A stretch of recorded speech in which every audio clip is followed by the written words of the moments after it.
Hey, what's good, guys? This is Chris from WearTesters.com. Welcome back to the official WearTesters.com YouTube channel, the only sneaker channel here on YouTube where you come for the review and stay for the conversation. Today we're talking about these guys right here. This might be the most comfortable sneaker of 2019. So as you guys can see, it has Alita Battle Angel branding right there, and that's because this is an official collaboration between Peak and Alita Battle Angel. And it's on this model right here. This is a brand new model for Peak, and it's called the TAICHI. Now, it's a running inspired sneaker. I don't know if it's a performance running sneaker. I wasn't given a ton of information that I actually understood. But all I know is that these things are fucking comfortable, and it's like in a ridiculous way. It's almost like too much comfort. Like I have never felt this type of like squish under my feet on a shoe before, which is really, really weird. A lot of people are gonna instantly want to compare them to Boost, and you know, rightfully so. Boost is kind of like the top of the line cushion. I would, you know, really like compare them to React because it's a regular foam. It's not an ETPU. ETPU is like a plastic-based foam, which is what Boost is. So this stuff feels a little bit more similar to React, where it's kind of got that smooth feeling instead of like really bouncy feeling. But on top of that, this stuff is like a lot softer than React. So it's like, I don't know, it's kind of weird. I personally wouldn't run in this, but I'm not sure if this is a running shoe or if this is a running inspired lifestyle shoe, because it's like everything's like really convoluted nowadays with the running category. It's like kind of weird. But these guys have a full-length rubber outsole. It reminds me a lot of Adidas's stretch web outsoles, and it's got that cutout in there so it can just, you know, really move and flex in all areas, which is great for contact on the floor if you do happen to run in these. And then right here, it's hard to see, but it's kind of got this like weird painted look. It's got this X torsional bar in there, so it has plenty of torsional support, which is what makes me think that these are a performance runner, or at least a runner that you can perform in if you wanted to or needed to. I just don't know if it's a technical runner. And then right here in the back of the shoe, we have a heel counter. It's more like a heel clip, kind of Kobe-esque. It's got that nice little like low profile feel to it. It does extend into the midsole area, and this midsole, like I was saying, is like super squishy. So if you put a lot of pressure on this, like if you happen to be a heel striker, this might end up getting in contact with the floor. However, it should do a great job of keeping your heel or rear of the foot on the footbed, which is what it's meant to do. And then the upper itself is a full-on knit, and the knit itself really is reminiscent of the Yeezy 350 V2. You can see the knit pattern right there. It's very similar, at least in my opinion. And then this particular colorway happens to have like a lot of weird glitter in it, which I'm not 100% sold on, but you know, it's not horrible. It does have a more traditional lacing system than something like the V2. So again, this is more of a performance feature than a lifestyle approach. The lifestyle approach would be just kind of puncturing holes right through the knit, so you can just like, you know, lace them up and go, or not lace them up. And then the overall fit on these things is true to size in my opinion. They actually sent me a size 9.5, and I do feel that they fit just a half a size long, which would make sense because I'm not a 9.5, I'm usually a 9. And then the midsole itself is the real kicker here. This is, I don't know what the hell it is, honestly. I don't know what type of foam it is, but it's the most comfortable foam I've ever put on, and it's just super weird. I don't even know really where to get them if you're, you know, living in the States. I know that if you're in China or overseas, it's probably going to be a little bit easier for you to obtain these. Anyone stateside, I really don't know what to tell you. I'll leave a link down below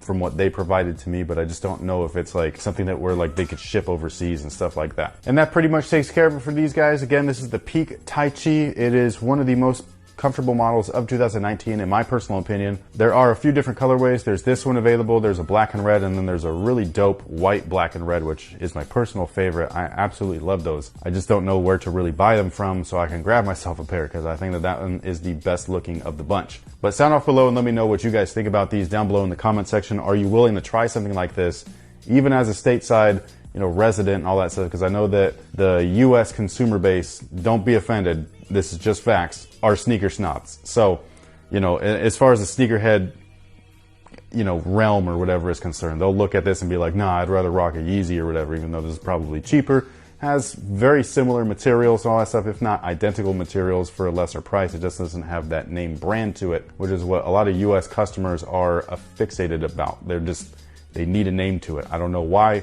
but that's just how it is over here. But let me know if you would actually wear these things down below in the comment section. Thank you so much for watching. Thanks for all your support. And thank you to Peak for sending these our way, by the way. And until next time, guys, have a good one. I think this shoe looks like an ugly Cosby sweater, the material up top.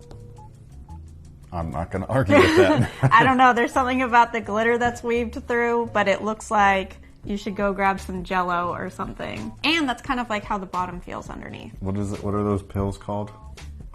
The pills? What did he call them pills? Dang it. I was going to make a joke. The rape drug? I was going to... What did he call them? Oh, man. Having a brain fart. I don't remember. Let's not talk about Cosby anymore. Yeah, but I had you try these on though. I did. And they're like hella comfortable. Yeah, I mean, they don't fit my foot properly, but I was able to bounce around on them, and they feel like they're super squishy. They feel like one of our daughter's favorite things to play with, which are squishies. Oh yeah, them squishy, like a stress ball kind of thing. Yeah. That's actually like a good way to describe it. It's got rebound, so it's not like them squishy things where they like slow rise. Or whatever. She's like really weird with the squishy things. Yes. So like she'll like bring them to me in the store, and she's like, "Dad, look, it's a slow rise." Do you see the density? Yeah, and I'm like, dude, what the hell? Like, I don't get it. But so these guys have rebound, so it's got it does have some bounce back, like again React cushion, but this to me feels mushier. Yes. Than React, and you like running in React, so like I don't see how this is like a real runner, like a technical runner. Obviously it's running inspired, and there's features in it where if you needed to go run real quick, like, and this is your only shoe, yeah you could run in it and you won't hurt yourself or anything, but I don't know if I would make this like my main running shoe. This would be your like 5K. Yeah, like in a pinch. like a small Yeah. run. You know what I mean? But like I don't see this being like a, you know what I'm saying? Like I do like a real runner. That they're going for it though. Like it would be interesting to see if this is their running shoe, like what they do next with it. Maybe to make it more stable. That's my only thing is like too much cushion can, at least in my experience, is starting to like stress out. Do you think your Achilles could handle being in these all day? I don't know.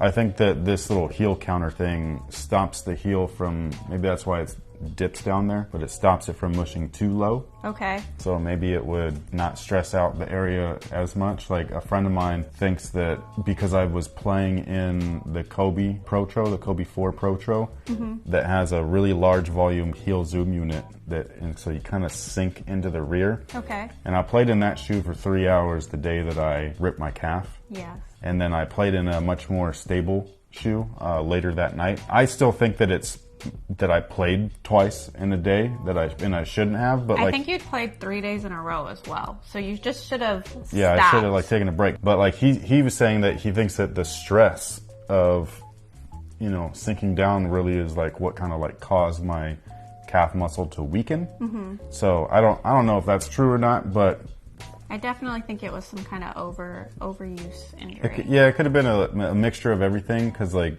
I really don't like blaming shoes. You know what I'm saying? Like I know that they're like for certain things, like it is, you know, like when I use Boost too long, like it does aggravate the Achilles. So that's like not me making things up. But then is that the reason why something happened? I doubt it. But yeah, so I'm not gonna like sit here and like blame sneakers and tech and stuff like that for things. I just know that for me, too soft of cushion all day really messes with my tendons. You're not the only person I've heard say that though. Yeah, and when I do mention it, like people in the comments are like, they have experiences with that too. So it could just be like we're old, you know, because I don't know the ages of these people. Yeah. That we're sharing the same kind of experience. So for all I know, we're all over 30. Maybe it's like young people don't notice these things. Right. But yeah, I really don't know. It could be anything. But I do like them. I just don't like this colorway really. I don't like all black sneakers. I like certain portions of it. Like I really like the heel clip, and I like where the laces are attached. I But like the iridescent stuff. yeah, but it's too much all over the place. I just don't like all black like this. I think that the white colorway is super dope, and like they have enough color popped into it with like that tiger stripe look to it where I dig that. But this one right here, even though it's a collab, which is cool, like they collab with like a, you know, like a sci-fi property, visually this is not something that I would rock like regularly. What was that commercial? I didn't even notice there was tiger stripes in there until you said it, and you made me think of that guy where he was just like, Raja, you're a tiger now. Man, I don't remember. It was like we had that like as a running joke for a while. But yeah, it was like he like got tattooed. Yeah. He got, and he was like, I don't want this tattoo, and he was like, sorry, Roger, you're a tiger now. Sorry, Roger, you're tiger now. Sorry?